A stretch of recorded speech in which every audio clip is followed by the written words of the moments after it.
Эмнени кааласаң, ошол нерсеге жетишүү мүмкүнчүлүгү көп болот. Бүгүн биз Манастын сыймыктарында ийгиликке жетишип, Манастын сыймыгы аталган карманыбыз менен болгон маекте дал ошол туурасында сөз кылмакчыбыз.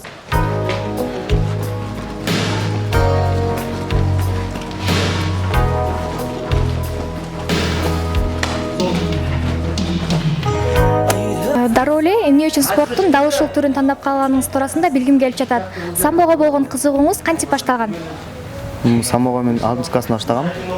Биздин зал айылда эң биринчи дзюдо боюнча зал ачылып, ошол жакта машыгып, эң биринчи залга барганым эсимде. Эми классташ балам келип, "Жүр залга барасыңбы?" дегенден үйдөгүлөрдөн сурансам, жибербей коюшкан. Анан аяктан үйдөн качып, залга барып, бир күн машыккам, агайга кайтып, "Ошо залга келе берсем болобу?" деп алардан эме сурап, үйдөн бир айча эметип жүрдүм. Андан кийин үйдөгүлөрүм билип калып, макул болушуп, ошо самбо менен ушул күнгөчө машыгып, самбо менен ашып келем. Жеңиш үчүн спортчудан эмне талап кылынат? Сиз мелдештерге кантип даярдык көрөсүз? Жеңиш үчүн спортчулар негизи күнүгө талкпай машыгыш керек. Күнүгө эмес, эми күндө бир жолу бир маал тренировка кылыш керек. Тренировканы мындай өзү үчүн кээ бирөө мындай акырын кылат, кээ бирөө жан дил менен берип калат. Тренировканы машыгууну негизи өзүнүн күчүн болгончо кылып берип, ийгиликтерге жетиш үчүн эми талкпай эме кылыш керек, тренировка кылыш керек. Мен тренировка даярданган, мисалы үчүн чемпионат Кыргызстандарга даярданган бир 3 ай аз болуп калат да. Бир жылдап даярдан аз. Бизде деген ушул соревнования мелдештерге чыгаарда вес куйбуз, вес көтөрөбүз, ушундайлар бар. Ушул мелдештерге ушул бир жыл, 3 ай ушундай кылып даярданабыз. Чоң соревнованиялар эмес, дүйнөлүктөргө бир жылдап даярданабыз. Жайга барып, көлгө барып сбор өтөбүз. Ошентип ашып коебуз. Эң алгачкы жеңишиңиз тууралуу айтып берсеңиз. Эң алгачкы жеңишим эң биринчи СКОдун биринчилигинде дзюдо боюнча 2-чи орун алгам 26 кг салмакта. Ошондо үйдөгүлөр негизи өзүм аябай кубангам. Бул жеңишим мен үчүн Олимпиаданы уткандай болгон, ушундай сезимдер болгон. Ошондон улам сайын спортко болгон кызыгуум арткан. Айрым учурларда жеңилип калган да моменттер болсо керек. Ошол учурда өзүңүздү таштап коюп, спорттон кетем деген ойлор болду беле? Жок, андай болгон эмес. Негизи спортто деген жеңил болот, бирде утуу болот, же жеңүү болот. Негизи самбону таштайын деген ой жок болгон эмес. Негизи үйдөн мисалы 7-8 класста мен самбону үйдөгүлөр ташта деп чыгышкан. Мен ошондо да болбой катышып, мелдештерге катышып ушинтип келдим. Негизи врачтар айткан, самбого көчкөнгө болбойт деп, ошон үчүн негизи катышып келдим дайыма жылда эле. Окуу менен машыгууну бирдей алып кетүү оңой болуп турбаса керек. Машыгууга канча убакыт коротосуз? Окуу менен машыгууну бирдей алып кетсе, эми убакытка жараша. Мисалы биз деген чемпионатта даярданганда 2 маал тренировка кылабыз эртең менен кечинде. Ошондо бир аз окууга кыйынчылык жаратат. Кээ бир агайлар, эжелер түшүнөт, ушундай чемпионаттар даярданып атканда сен даярдан жакшылап утуп кел деп эметет. Экөөнү бирдей алып кетсе болот деп ойлойм. Жакында эле Румынияга барып келдиңиз. Дүйнөлүк чемпионат тууралуу баяндап берсеңиз. Дүйнөлүк чемпионатта Румыния шаарында өткөн биринчиликте 2-чи орунду багындырдык. Бул мелдешти мен көптөн күткөм. Бир жыл бою даярданып, ушу 2 маал тренировка кылып, сборлордо жүрүп, машыгып, Кудайга шүгүр буюрса, ошо жакшы даярданган даярдыгым текке кеткен жок дейм. Бул Румынияда мен негизи 48 кг салмакта чыктым.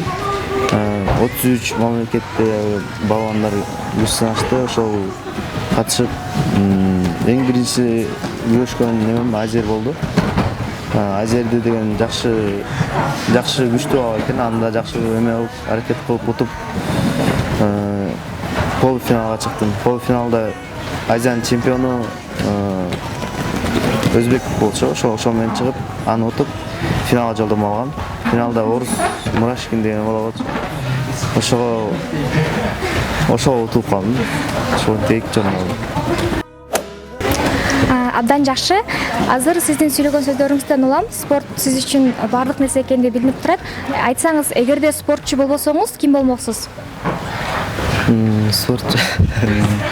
Спортчу болсом, негизи өзүм машина жакынмын, техника жака. Ошо авто механик болуп чыкмакмын деп ойлойм. Ошо мен негизи айылда жүргөндө агайым бар болчу. Ошо менен көп мастерскойдо отуруп, мындай сувенирлер жасап мүйүздөн.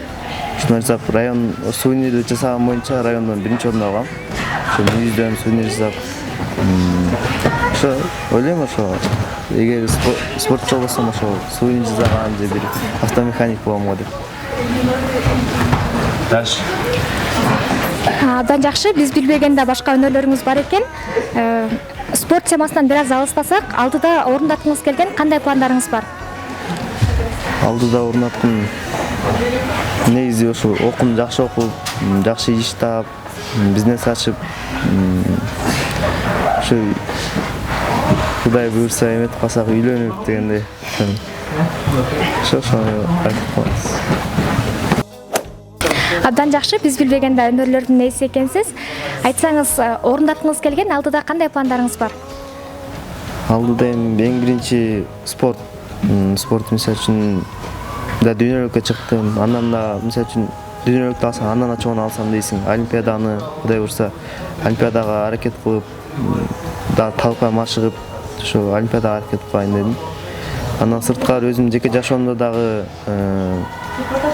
окуумду жакшы бүтүп, өзүмө жумуш таап, анан Кудай буйруп үйлөнүп калсам, ошону ишке ашсам деп ойлойм. Буйрса, сизди Олимпиада оюндарынан көрүп калабыз деген үмүтүбүз чоң. Жыйынтыктай кетсек, сиз үчүн спорт эмне? Спорт мен үчүн ар бир дем алып жаткан демим сыяктуу. Спорт менен жашап келдим. 6-класстан бери, кичине чактан бери машыгып келип, ошондон аргыда спорт менен да көбүрөөк ийгиликтер жетишем деп, көбүрөөк мамлекетти көрдүм спорттун аркасынан. Ошондой спорттун аркасынан ушунчалык даражага жеттим, аброюм көтөрүлдү. Спортсуз жашоом элестете албайм. Анда эмесе, маегибизди жыйынтыктап жатып, сизге эркин микрофон узатсак.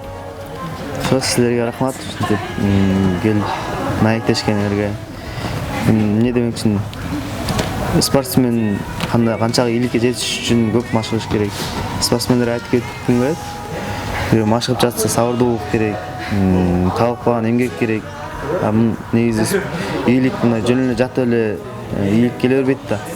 Машыгыш керек, күндү машыгып. Ошо. Ийгилик, силерге да рахмат.